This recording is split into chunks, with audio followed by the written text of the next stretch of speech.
పంచాయతీ ఎన్నికల్లో కాంగ్రెస్ బలపరిచిన అభ్యర్థులను గెలిపించాలని కరీంనగర్ పార్లమెంట్ నియోజకవర్గ కాంగ్రెస్ ఇన్ఛార్జ్ వెలిచాల రాజేందర్రావు కోరారు. కరీంనగర్ అసెంబ్లీ నియోజకవర్గంలోని కొత్తపల్లి, కరీంనగర్ రూరల్ మండలాల్లో, గ్రామాల్లో కాంగ్రెస్ బలపరిచిన అభ్యర్థులు ఘన విజయం సాధిస్తారని తెలిపారు.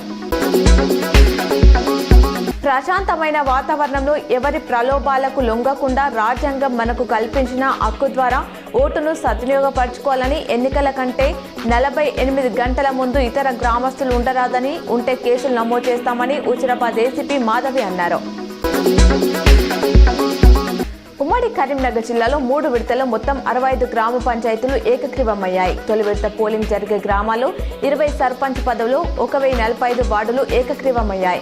రెండో విడత పోలింగ్ జరిగే గ్రామాల్లో 26 సర్పంచ్ పదవులు, 1000కి పైగా వార్డులు ఏకగ్రీవమయ్యాయి.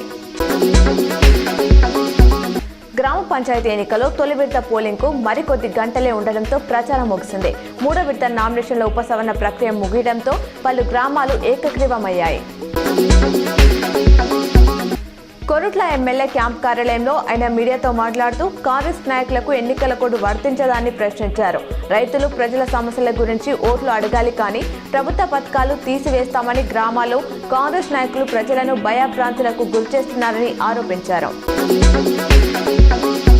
కాంగ్రెస్ అగ్రనేత సోనియా గాంధీ జన్మదినోత్సవ వేడుకలను ఉమ్మడి కరీంనగర్ జిల్లా వ్యాప్తంగా కాంగ్రెస్ శ్రేణులు ఘనంగా నిర్వహించారు. కరీంనగర్లో ఇందిరా చౌక్లో జగిత్యాల జిల్లా కొరుట్ల మండలంలోని పైడిమడుగు గ్రామంలో సర్పంచ్ ఎన్నికల ప్రచారాన్ని నిర్వహించిన కాంగ్రెస్ పార్టీ సీనియర్ నాయకులు జువ్వాడి కృష్ణారావు సర్పంచ్ అభ్యర్థి మేకల శ్రీనివాస్ ను అత్యధిక మెజార్టీతో గెలిపించాలని ఆయన కోరారు.